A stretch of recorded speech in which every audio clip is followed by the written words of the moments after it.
for some ending up for some reason as vice president of the Friends of Sears Island. He's also been involved with the Offshore Wind Port Advisory Group, which is how he, I think, worked his way into this situation. And I'm going to uh, uh, ask him, as part of his introduction, to tell us a little bit more, unless that's part of his design talk, about both of those uh, organizations, one state sponsored and the other sponsored by a local group like ourselves. So, Rolf, did I leave anything out you wanted me to say? Oh no, and I will be covering a lot of that, what you just asked about, Sid. So I'm gonna start sharing my screen actually. Let's see where it is. And um, organize my screen here. All right. So I guess I'd like to start out by being clear about who I am, what I am, and maybe a little bit about what I'm not. As I said before, some of you joined us. I retired 8 years ago, almost 9 years ago, from a career in marketing communications, mostly in large nonprofit arts and culture organizations. But I did spend 10 grueling years in healthcare, in a major academic medical center and medical school, and then a small community hospital as well. But I have a degree in humanities with concentrations in English and French language and literature. I am the vice president of Friends of Sears Island, and I did serve on the Offshore Wind Port Advisory Group. So over the last 2 years or so, I've really been quite steeped in the many facets of Maine's plan to generate renewable energy using a system of enormous floating wind turbines in the Gulf of Maine. I have 2 adult children and an absolutely beautiful granddaughter. So I'm very mindful of the legacy of my generation, especially as it pertains to the environment. I support any effort to find renewable sources of energy to replace our consumption of fossil fuels. But I'm not a scientist of any sort. I don't think of myself as an environmentalist. And by nature and disposition, I'm really not an activist, although my mouth does run on it sometimes when I get a head of steam. I am not opposed to the broad idea of floating offshore wind turbines, but I do continue to have questions, a lot of them about the size and complexity and the cost of these projects. And, the idea of bringing electricity in from 40 miles offshore seems overly complicated. But so today, what I'd like to do in the course of this presentation is offer a brief history of Sears Island, an overview of more than 50 years of efforts to develop the island as a port, a little bit about my perspective on the process over these last 2 years, and then my assessment of where we are today, and all the questions about where we go tomorrow. So let's see, we're going to get going here. So starting about the history, and I apologize if some of this is old hat to some of you who know the island very well and Friends of Sears Island, but I think it's always kind of useful context to do at least a brief review. But, the indigenous peoples of the Wabanaki nations lived in the area that we now call Maine for 3,400 years. And they called the island we call Sears Island Wasumkik. That's what you see on the screen is the spelling that the Penobscot language keeper, we were told that this is how they spell it. You'll see Wasumkeg, kind of like the Pasagasawakeg or Kenduskeg and those other, but this is the spelling that they prefer now. And the word means bright sand beach because the island and the shores served as a bright visual navigation beacon along the coast. So the Europeans arrived in the late 1600s, and around 1730, the island became known as Brigadier's Island, named for Samuel Waldo, who was, in fact, a brigadier general. So in 1794, Henry Knox, who was Waldo's son-in-law, hired a bunch of people to turn much of the island into a grazing farm for oxen, cattle, sheep, and hogs. He built a farmhouse, and the remains are still visible just off the Homestead Trail on the island. In 1813, the island became known as Sears Island for David Sears, who had taken ownership of the island, if we can call it ownership. Farming continued for over a century, and while the Sears family never lived year-round on the island, they built a summer home at the southern end in 1853, which burned about 40 years later. But again, the foundation stones still exist there, and it's part of the trail system that we have on the island. So in 1905, the Bangor Investment Company, which is part of Bangor and Aroostook Railroad, bought the island with a plan to develop a resort there, but it was never built. Farming the island ultimately proved unsuccessful, and in 1934, any vacant buildings were demolished. And as the island returned to a more natural state, the local people viewed it as a public recreation area. Maybe a little known fact, but it was used as a drop-off point for smuggling liquor during Prohibition. So over more than 50 years since the 70s, there have been a number of plans to industrialize Sears Island. A nuclear power plant, an oil refinery, an aluminum smelting plant, the LNG terminal, and of course, the famous cargo port. All these plans were attempted and ultimately rejected for environmental and other reasons, but only after first stirring up considerable discord. So the state of Maine, which is, by the way, I would say we, the citizens of Maine, own Sears Island, and we have since 1997. The state purchased the island from Bangor and Aroostook. And in 2009, the Sears Island Planning Initiative Consensus Agreement was signed that placed 601 acres in a permanent conservation easement, while the state has reserved 335 acres for possible future use as a cargo or container port. So that's why today the island is divided into two parts, that lighter shade of beige on the left-hand side of the screen, which is actually the east side. This map is oriented probably with north to the bottom and south to the top. But that 601 acres on the east side facing Stockton Springs is that conservation area, and it cannot be developed. But the remaining 335 acres on the west side that face Mack Point is also still undeveloped, but it is held for possible use as a port. So we'll go through the timeline since 2020. And in March 2020, the governor, Governor Mills, directed the Maine Department of Transportation to study the Port of Searsport to assess the needs to support Maine's offshore wind industry, which was just coming into the concept stage. So that's March. September 2021, more than a year later, this was a stakeholder management plan was presented to the DOT by a consultant they had engaged for the process, to develop the process. And again, as the English major part of me looks at the word stakeholder management plan as opposed to engagement. I think that's an interesting choice of words. They were hoping to manage all of us rabble-rousers out here. Rolf, they should have been trying to engage us.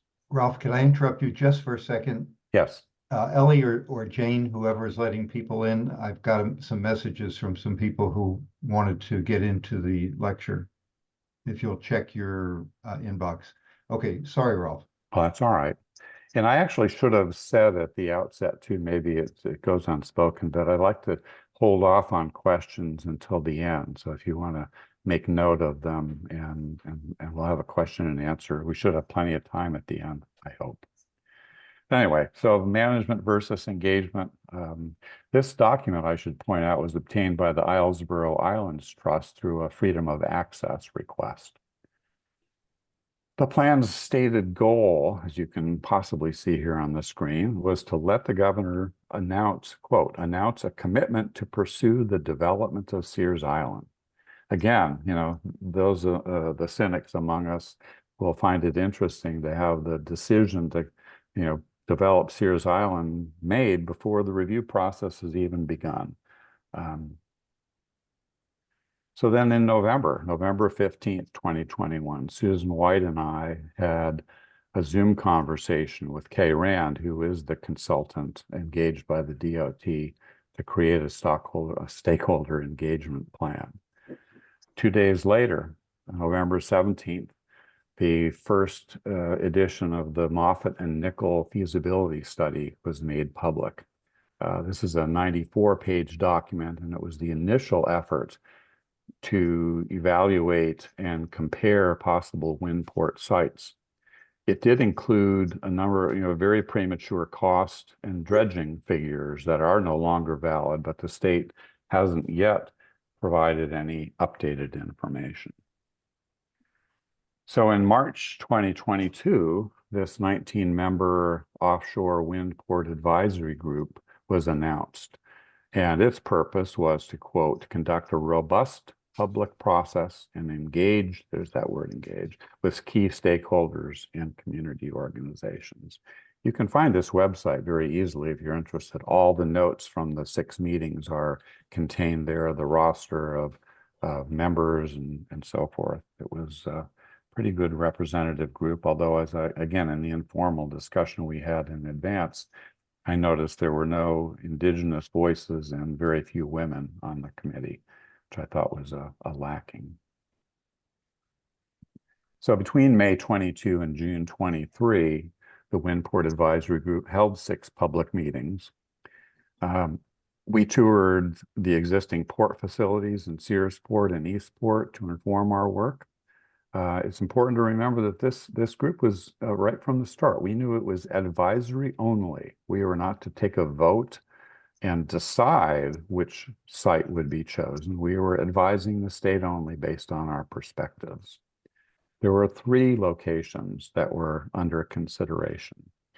2 of them in Searsport, Mack Point and Sears Island. And then the third was the port of Eastport. All 3 of these sites met the criteria of having at least 100 acres available, adjacency to deep salt water, and no aerial obstructions between the port and the deployment site in the Gulf of Maine. And it's probably obvious, but it's no over water power lines or bridges or anything else to obstruct these towers as they're towed into place. So in February 23, the Maine Offshore Wind Roadmap was released. This was the product of about 18 months of work by several different committees, and it set some pretty ambitious goals, as you can see here on the screen.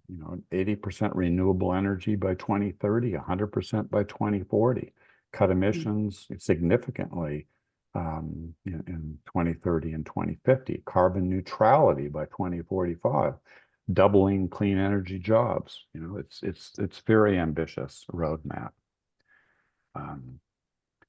So then it brings us up to this year, February 20th of this year. Governor Mills announced that Sears Island is the state's preferred site for the offshore wind port, saying in part, quote, I believe that on balance, Sears Island is the best choice for an offshore wind port because it is already owned by the state, designated for the purpose of port development, and will cost less in the short term and long term, and is expected to result in less environmental harm, end quote. So neither Governor Mills nor any of the other speakers at this event presented any facts or actual data to support those, what I consider quite broad, sweeping statements about cost and dredging. And they seem to be more intended to raise public concern about cost and the perils of dredging. I mean, dredging in Penobscot Bay is an issue that we all acknowledge, but it is a fact of life. And this is a parenthetical thing, and I don't mean to make this about me, but when I was not invited to attend this meeting, this announcement, but I was actually contacted by reporters because I've been the official spokesperson for Friends of Sears Island. So they wanted to know my reaction. I said, well, let me listen to it. So I drove to Augusta. I happened to be available. I found my way up there, and then I was denied permission to enter the room. I think they might have suspected I'd be disruptive or something. But meanwhile, all these people that were right up to the head of the table with the governor, there's James Gilway and a bunch of others who actually served on the Offshore Wind Port Advisory Group with me. They know me. They know I'm not disruptive, but nonetheless, I thought it was offensive to me and the people whose interests I represented. So on March 27th, just 5 weeks after the announcement, Governor Mills submits LD 2266 to the Maine House. And that bill would allow the Department of Environmental Protection to issue a permit for a wind port located in a, quote, coastal sand dune area. Well, the area on Sears Island where the wind port would be located includes protected coastal sand dunes. And, this bill was presented and submitted to the House, literally in the last 2 weeks of the legislative session. We learned about the bill the day after it was made public, which was on a Thursday. And the following Monday, April 1st, was the only public hearing on the bill. So a bunch of people scrambled and got to Augusta, and public testimony was offered. But again, these is in the final days of the legislative session. And, at this moment, I've been kind of watching for a text message from somebody saying that the vote has taken place and, it's either passed or failed. But the expectation has been that the vote, first it was going to be tomorrow, but then they said it was going to be today. So I haven't heard anything now, but if I get any late breaking news during this presentation, by gosh, I'll tell you all about it. So what does a floating offshore wind port look like? We have not, I asked early on for actual drawings of what the wind port would look like on Sears Island. I mean, they certainly have the capability to produce that picture that you see on this screen. I believe it's a computer generated illustration of what a wind port looks like. They ought to be able to do that for Sears Island and for Mack Point to show what it looks like. But the marshalling port envisioned by Maine has to feature a large flat area where these wind turbine components, the tower sections, the turbines, the blades, the nacelles, which are those, the coverings at the top of the tower where they can be delivered and stored. And then they have to have the space for the massive floating bases to be constructed, and then towers erected on top of them and all the parts put together and then launched into the deep water. I mean, these turbines, these structures will be in the neighborhood of 15,000 to 17,000 tons in each. So they're enormous. In any event, you can see this is kind of what it might look like. That design is not the University of Maine's design, but the land has to be compacted the farther back from the shore to withstand 3,000 pounds per square foot. And at the shore, where the heaviest activity would happen, that's got to be able to withstand 6,000 pounds per square foot. This is an actual marshalling port in Denmark, and I think this one might be close to 300 acres. You're seeing a part of it. But you can see how enormous it would be. And you try to overlay it in your head on what it might look like here in Searsport, and it's enormous. I've likened it, at 100 acres, it's actually larger in size, land size, than Bath Iron Works. The crane that will be here in Searsport would be They just had to raise the height limit in Searsport for a crane to 675 feet. Um, and and the crane in Bath Ironworks is 400 and something, tall. So, and Bath and the ironworks have evolved over many, well over a century. So it's not like you're plunking this gigantic thing in the middle of town and in 5 years it's fully operational. It's taken 120 years to develop. So let's take a look at the size of the wind turbines. And this is, showing back in the 90s, a 500 kilowatt uh, turbine at the far left here, all the way to the 50 megawatt at the far right. And that building you see right at the right-hand side of the screen is One World Trade Center in New York City, which is 1,792 feet tall. That yellow line you see is the approximate 200-foot height of the highest point on Sears Island.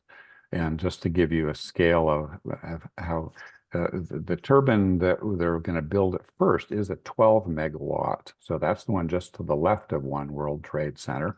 And that tower is 853 feet above the water. And what they're planning for in full commercial production is 20 or 24 megawatt turbines. And the sky's the limit as far as these things can be built.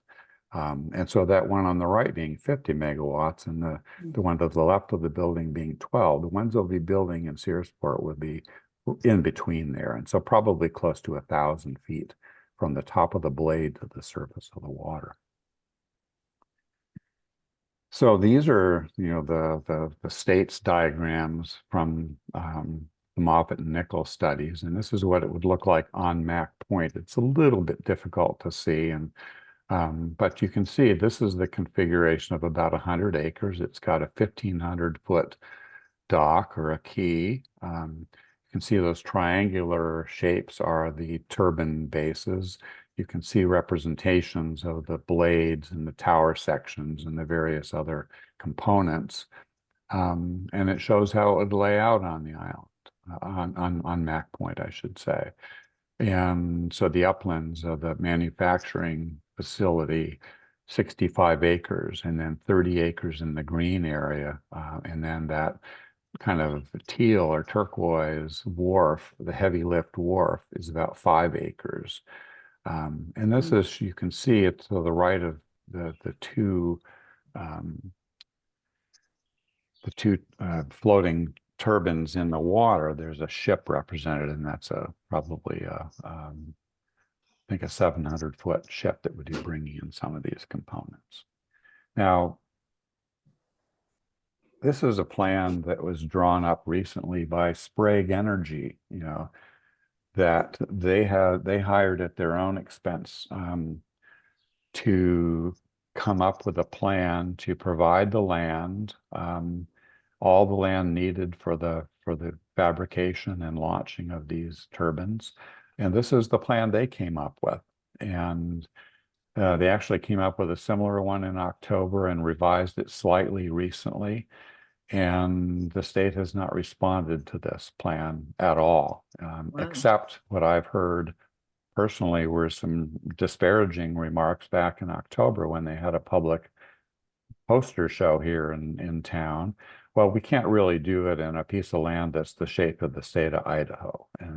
But yet again, that's just a flip offhand remark that doesn't really reflect the nature of the thought here. But it complies with all the necessary components. So this is a diagram, again, kind of difficult to see, but you can, in the lower right hand, that shows where it would be on Sears Island on that western shore. And the larger portion of the diagram shows, that kind of bluish purplish area, 75 acres of flattened area. So you can see the border of the transportation parcel. It goes right up to it. That'll all be flattened, and over 1 million cubic yards would be brought down and filled into that green area. So they'll be filling in 20 acres in Penobscot Bay and compacting it. And then that teal area here is also the wharf, heavy lift wharf that shows a ship and two turbine bases floating there. And it obviously will change the character of the island. It'll destroy wetlands and streams and so forth. And I'll get a little bit more into that. So, the question, why should Mack Point be chosen for the wind port? Well, the Mack Point meets all the criteria. They are offering 100 acres available. It's by deep water. There's no aerial obstructions. And Mack Point has been an industrial site for well more than a century. And this would essentially be a near equivalent of repurposing a brownfield site for renewable energy. Now, how much more appropriate could you get? Sprague Energy that owns Mack Point, they want to host the development there. They've been actively advocating for it. And as I said, they've paid a marine engineering firm to draw up plans. It's interesting to note that Sprague has more than 20 years of experience handling the many components that have arrived at that port for transport to land-based wind farms in Maine, New Hampshire, and Vermont. So they have all the experience they need in terms of all the heavy lifting operations, which are, as it's explained to me, massively complex and require planning months, if not years in advance. Sprague's port design also includes a north-south oriented pier for the large ships bringing components in. And this has been one of the objections of the Penobscot Harbor Pilots Association, that an east-west oriented dock would create a safety issue if there were strong winds coming in from the south. So that's been alleviated. And so on Mack Point, no wetlands, vernal pools, important marine or habitat would be destroyed, and no forests cut down, all of which, sequester carbon at this point. Some dredging would be required. The initial state estimate was close to 600,000 cubic yards.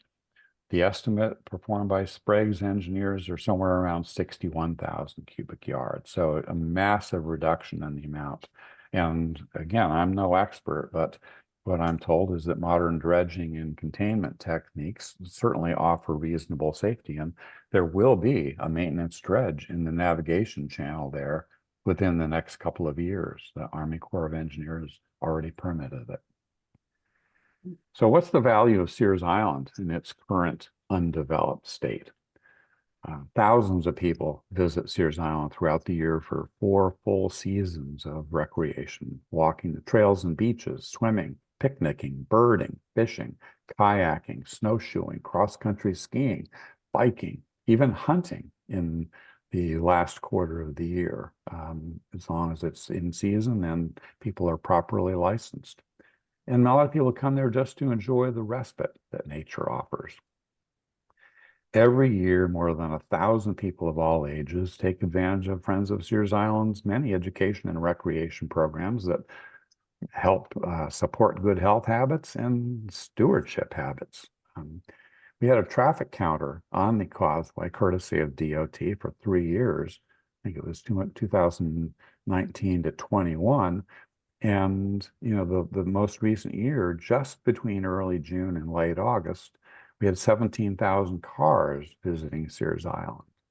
And it was an increase of nearly 20% over 2019. And that, again, it's just the summer months. If you go out there on a nice fall day or early spring day, you'll see dozens of cars parked out there and people enjoying the island and all it has to offer. People like it. People come from all over the world, literally. I've been out there and talked to people from, Japan and France and Australia and New Zealand, Germany. I've met a diplomat and his wife from Washington, D.C., down on the very south end of the island, and they told me they were looking for a place to retire, to come to, and they looked at Searsport. They stayed at the Captain Nichols Inn. They wanted a place where there was good food to be found. They wanted a place where they could have recreational opportunities that were not in Bar Harbor, and they could be close by. They were interested in galleries. All of this is offered in between, Bucksport and Belfast. You really got quite a bit to offer. They loved it here. The island is a thriving terrestrial and marine habitat. And of course, birders is well known. I think this number is actually higher now than 225 species, but this is the most recent one that I've gotten. That's almost half of the bird species that are identified in this entire state of Maine. The island is a hotspot on the ebird.org website and a quote, gem of Maine coastal birding in the region, according to a book called Bird Watching in Maine. I'm not a birder. I'm just reporting what has been reported to me. Eelgrass surrounds Sears Island. It has historically. It's a nursery for fish, lobsters, urchins, clams, and so much more. And when eelgrass beds are destroyed, they have a hard time coming back. But we're also told by some people that claim to know that eelgrass can come and go very quickly. And to be fair, DOT had a study done on the west side of the island in 2022, and they claimed to not have found any eelgrass on that side of the island. Seems a little unlikely, but there it is. This shows where the wind port would exist on Sears Island. It's kind of an overlay of a habitat map. But the port would be located, sited where a variety of wildlife areas currently exist on land and in the water. It is an area of mostly dense forest that includes wetlands and streams. A few years ago, visitors were pretty excited to see a pilot whale swimming off the western shore of the island. The wind port would displace wetlands and vernal pools. And vernal pools are essential habitat for breeding species of wildlife, including salamanders and frogs. There are a lot of legacy trees on the island, among the maritime spruce fir and mature hardwood forests. These provide habitat to birds, mammals, invertebrates, understory plants, ferns and mosses and wildflowers. The vernal pools, as I mentioned, they are nurseries for 6 of Maine's 8 frog species. And I've heard I'm told they were brown frogs. How would I know? But we were out there last week actually, and they're loud out, and it's in the it's in actually the area that would be developed. It's an important learning lab. I mentioned a lot of the programs that we offer, and it's important for all ages, but perhaps especially for the children. The programs offered by the Friends of Sears Island are very popular. And during the pandemic, we created activity kits to replace a lot of the in-person programs. Last year, we distributed several hundred kits through the Carver Library. So we've got some really wonderful community partnerships that help kids and their parents discover the natural world together. These kits, they come in, with a magnifying glass or a compass or whatever the lesson is, and they're free. We make them available free. And of course, we invite donations all the time. Who doesn't? And we offer a wide variety of education programs, including nature walks, butterfly tagging, and so forth. And last year, nearly 1,000 people took advantage of those. We also have students, older students, colleges, universities, high schools, Belfast, Searsport, Bangor, Buckfield, Bethel, University of Maine, Unity. It used to be Unity College, now it's Unity University. They come out here and they do research. So what might be lost? How will the experience of visiting Sears Island change if the wind port is built there? There will be much more traffic over the causeway with heavy trucks and hundreds of workers. And we don't know how many people. We haven't been told, but it's somewhere north of 300 people working on that island or at the wind port every day. So there'll be a lot of traffic on the causeway. A whole new area and strategy for parking on the island will be necessary, and that'll take some of that, probably some of that northeastern quadrant of the island will have to be cleared for parking lots and new roads to get in there. But of course, there'll be lighting at night. It's going to be a secure, federal port area. So there will be undoubtedly, fencing all around the port area. So no one will be able to access those areas that they have been able to. What will be the experience on the beaches or on the trails with this new neighbor? None of it really can be known yet, but to me, it feels pretty safe to say that the experience of visiting Sears Island will be significantly diminished if the wind port is built there. Last December, we actually had a Unity University graduate student come to us and say, I need to do a capstone project for her master's degree.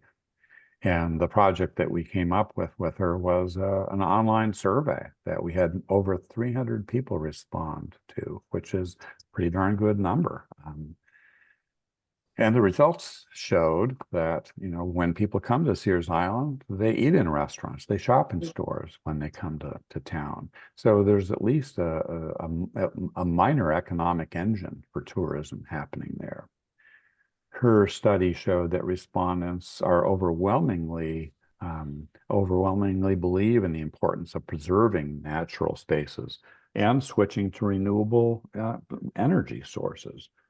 You can see that whole green area there, 87.54%, feel it's extremely important. And the study also revealed that about 2/3 of respondents think they would be less likely to visit Sears Island if the wind port were to be developed there. So, there will be a drop. There will be a drop. So, building on Sears Island seems to be the opposite of green. The current plan calls for the 75 acres on the west side to be cleared and flattened, and the harvested soil and rock to fill about 20 acres beyond the existing shoreline. And both the existing forest and marine habitat areas would be destroyed and their carbon sequestering value eliminated. Coming back to the indigenous voices, it wasn't until LD 2266 came into the light that means indigenous communities have been engaged a bit, but not by the state, as I understand it. But they've been asked how they feel about the proposed development, and they actually have strong concerns. I won't read these for you, but this is a University of Professor Darren Ranko, who's a Penobscot citizen, and also, I think chair of Native American programs and a professor of anthropology at the university. He says it's an important cultural site. Chief Kirk Francis, concerned about the lack of information or any meaningful effort to consult with the indigenous peoples of Maine. And this from Aaron Dana, the Passamaquoddy Nation, and he's also a representative to the Maine legislature from the Passamaquoddy people. Native voices are going to be heard, I predict, more loudly now as we move forward. We have found, and again, we discussed a little bit of this before the recording started, but there has been surprisingly strong support for the wind port, even if it's at the sacrifice of Sears Island, from some of Maine's most prominent environmental organizations, including the Natural Resources Council of Maine, Maine Audubon, Maine Conservation Voters, and Maine Conservation Law Foundation of Maine. They've all come out, and in fact, they were all in the room when the governor made the announcement, because they were willing to say, we want the wind port and we don't care where it is. Their position is purportedly agnostic, but yet they don't care if it goes. So that's a concern of mine. An organization called the Maine Labor Climate Council, it's kind of a coalition of all of Maine's labor unions, has had professional community organizers sending teams of union apprentices around the streets of Searsport, gathering petition signatures, again, in support of the Windport, not saying that it should be on Sears Island, but not saying that it shouldn't either. From the state legislature, our own state senator, Chip Curry, I've had several conversations and exchanges, email with him, and he seems very focused on getting these jobs going and getting the port built quickly, not concerned where it's located.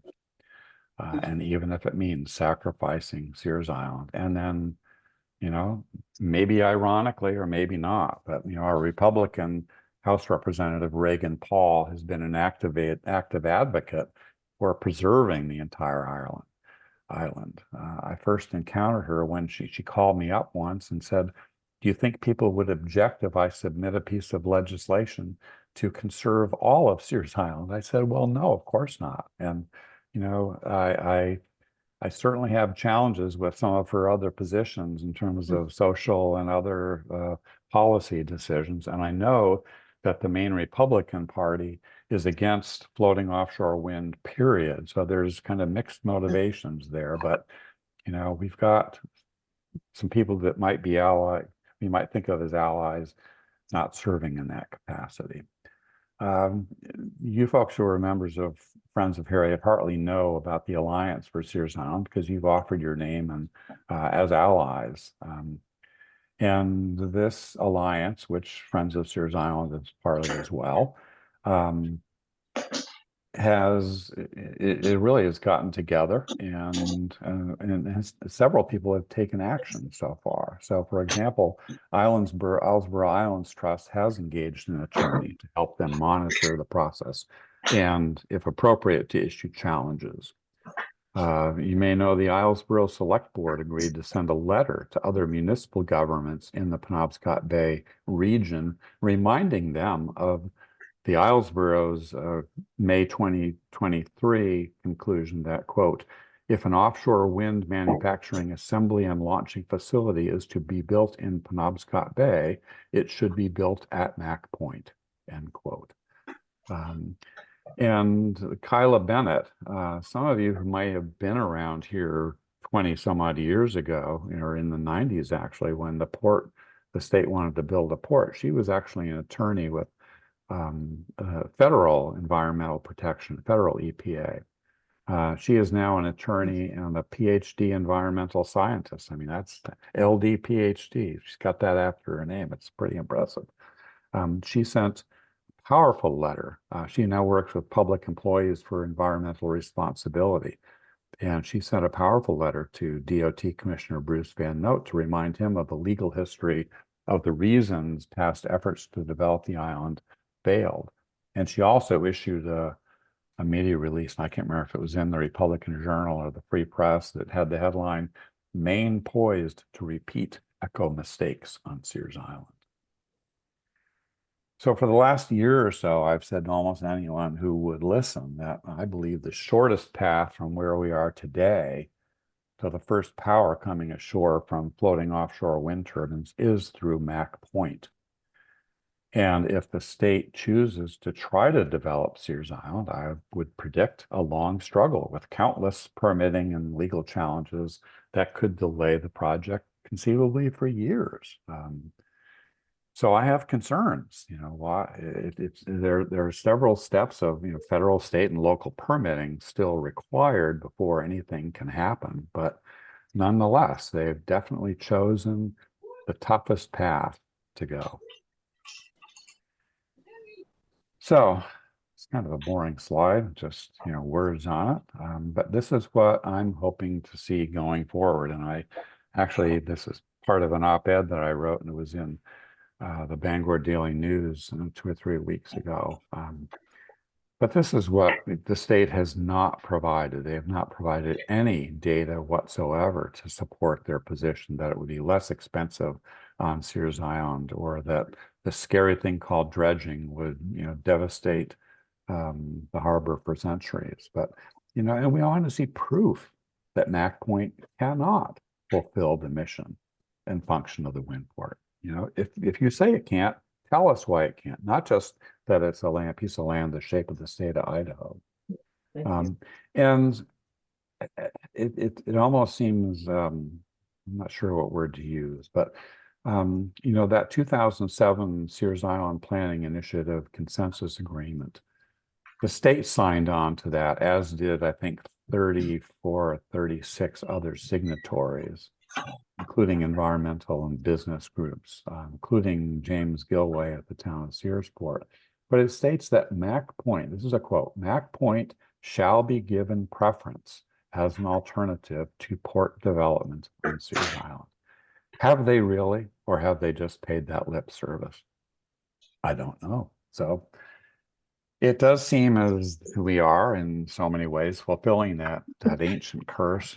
May you live in interesting times, not only here in Searsport and the mid-coast area, in the world country. And if anybody has questions, I'd be happy to try. Rolf, on behalf of the Friends of Harriet Hartley, I just have to commend you and thank you for the spectacular presentation.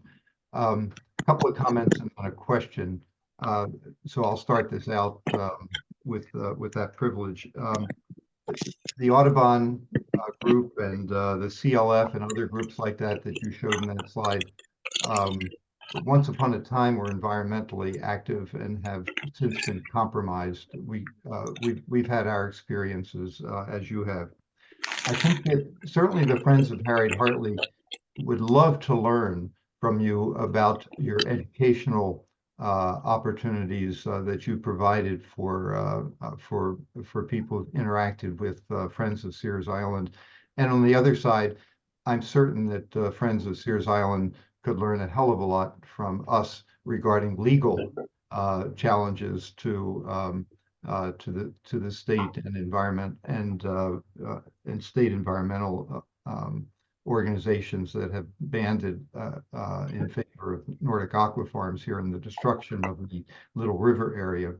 My question to you is, what are the financial considerations for the state, given construction costs on one site versus the other, rental or purchase of Mack Point, as opposed to presumably free land on Sears Island, and just tongue in cheek, I might add that certainly parts of Mack Point could be perhaps taken by the state for quote unquote eminent domain, like the city of Belfast has tried to do off of the Little River. So what's your assessment of the financial differences between having this wind port on Mack Point as opposed to Sears Island? Well, I mean, the flip answer is that we don't have numbers, so we can't compare. But the numbers that we have been presented in the past through the Wind Port Advisory Group showed essentially a couple of facts. The state acknowledged at that time that the port could be built on Mack Point and operated successfully at full commercial production. Obviously, it could at Sears Island because that land is open and available. They talk a lot about the land lease costs that would be required on Mack Point. And there would be lease costs payable by a developer.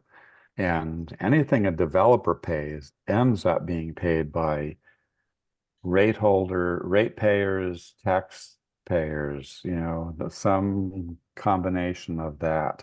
So we're all on the hook for it. So yes, there will be land lease payments, but what hasn't been mentioned, and again, I'm no expert in this, I couldn't put a price tag on it, but all those wetlands and vernal pools that would be destroyed on Sears Island there would be mitigation costs involved with that. So that is, again, the layperson here understands it. If you destroy a 30-acre wetland here. You have to create a 30-acre wetland someplace else, and essentially bank it against it. And if you're going to create a wetland someplace, there's people and equipment and, land acquisition or whatever, you've got to do that. So there are comparable costs. Some developer is not going to come to town. The state is just going to give them Sears Island. There will be costs to develop a port, just as there will be on Mack Point. And those costs are completely unknown at this point. There is the obligation that the state has to complete what's called a complete alternatives analysis.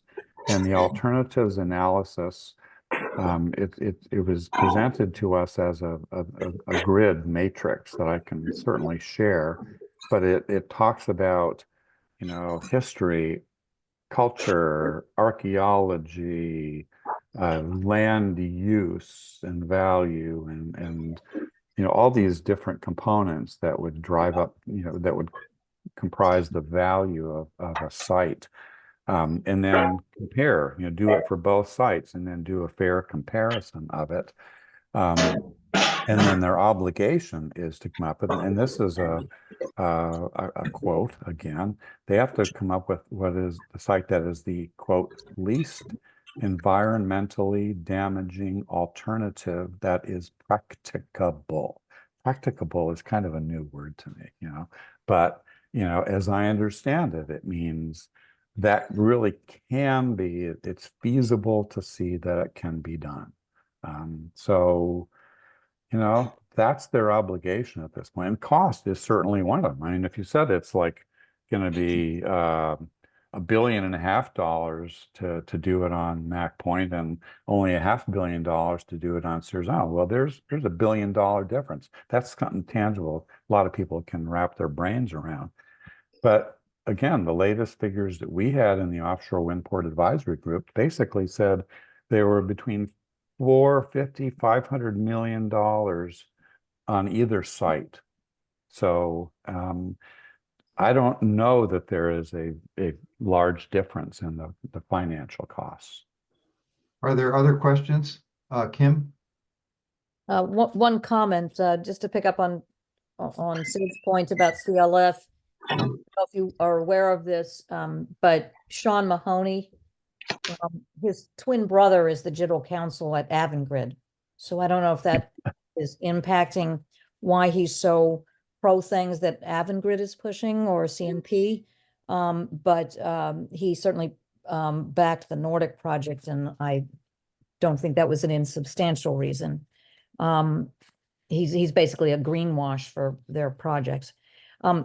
Two questions I had. One, do we have any idea why Janet Mills is so opposed to Mack Point? Because she seems to be quite hostile to it from the outset, even before any studies. And the second question is, have you guys looked at the possibility of having a people's initiative or something that would prohibit the use of Sears Island for all of Sears Island for anything, sort of like the what your representative was talking? Well, I guess first of all, regarding kind of activism and advocacy, Friends of Sears Island is a tiny volunteer nonprofit, not unlike your group. We have an annual budget of about $38,000 a year, and our money goes to do those programs that, again, foster good habits and stewardship and environmental practice, teach kids about science and the environment. And we spend, a few $1,000s a year on keeping fields mowed and in appropriate cycles and so forth. We don't have money to hire lawyers. We have a really wonderful retired bank attorney on our board, Steve Bullock, who, despite having a career in banking, he's got some interesting, useful insights for us as well. But we're not an advocacy activist organization. So, the Alliance for Sears Island, where we are at the table, has definitely looked, I don't know that they've looked at any citizen initiative at all. But I can certainly ask about that. That hasn't come up in any of the discussions that I've been involved with. And you also asked about, why is Janet Mills so opposed to Mack Point? And I think, there is such a danger. Many people completely oversimplified this situation to say the state owns Sears Island. It is easy. What's wrong with you people that don't get that? And I have heard it said, and I don't know if it was Janet Mills or someone else, but why should a lease payment be paid to a private business? Well, my answer to that is, why shouldn't Sprague, a good member of our business community in the state, operating ports in South Portland and Searsport, and they have ports in various places from Quebec down to Virginia and New York. And there's a really wonderful presentation I just saw about that company and what they do. And, I no doubt an energy company is not all green all the time. But, seems to me that they've got as much right to earn a return on their land investment as anybody else does. So I don't see that objection. Now, I don't know what hers is. Ellie. Yeah, I can't help but believe that there's forces pushing Governor Mills towards Sears Island that are similar to her quest for industrial scale aquaculture to be built at the mouth of the Little River that involve the Department of Economic Development and the players who sit on the board there, including the big construction corporations and the big engineering corporations and legal corporations, and that the quest for a huge multi-billion-dollar building project and the kind of income and money it will generate over the short run should be held up in the front as the motivation, whereas instead there's kind of this it's not a greenwashing, but it's a false motivation that we're told about promoting offshore alternative energy. And yes, we all support renewables. We're all in support of renewables, but that doesn't make this clean or virtuous, because I think that the big motivators are the money attached to developing Sears Island. Well, I don't disagree with that at all, Allie. And what I might add, though, and I haven't mentioned it in the presentation, but I think it's in the DNA of the DOT. We want to build a port on Sears Island. And when we went to visit Sears Island as part of that offshore wind port advisory group, we didn't have a lot of times. We were going to Sears Island and then over to Mack Point, and it was a kind of a miserable day in late November, as I recall. And so we decided to unlock the gate and, 5 or 6 cars drove people up there. Well, Bruce Van Note was in my car. And so I had him cornered there. And he went on at some poetic length about how when he first came to DOT back in the 90s, he was a surveyor, a lowly surveyor. And he was on the crews that were over on Sears Island surveying, when the island was divided and so forth, and when the state acquired it. And, there was this real, I just got this sense, this undercurrent of, boy, this would be so cool if I could develop this island. And then you get into somebody like Matt Burns, who, is the head of the Maine Port Authority, a Maine Maritime graduate, and for all exterior appearances, a really bright and capable person. But, I can't help thinking that what a feather in his professional cap it would be to be able to create this enormous model, on this blank slate, this pristine canvas, you know, this place that we could, you know, in my declining years, I can imagine Matt saying, I'll be traveling around to conferences and engineering conferences and, you know, making presentations about the great success we had here. So, I mean, that's my maybe cynical view, but I think there's something to it. Are there any other questions out there? I do know that that this whole meeting has been recorded, and we'll figure out how to make it available, if that's all right with you, Rolf. Of course. No, I agreed to that in advance. Okay. I don't think I've said anything that's endangering my life or health at this point. You and I being it together. I'm going to look forward to meeting you person to person. Anyway, once again, spectacular presentation, and we cannot thank you enough. And we're sister organizations, so take that in all good intents. Good. Okay. My pleasure, and thank you for the opportunity.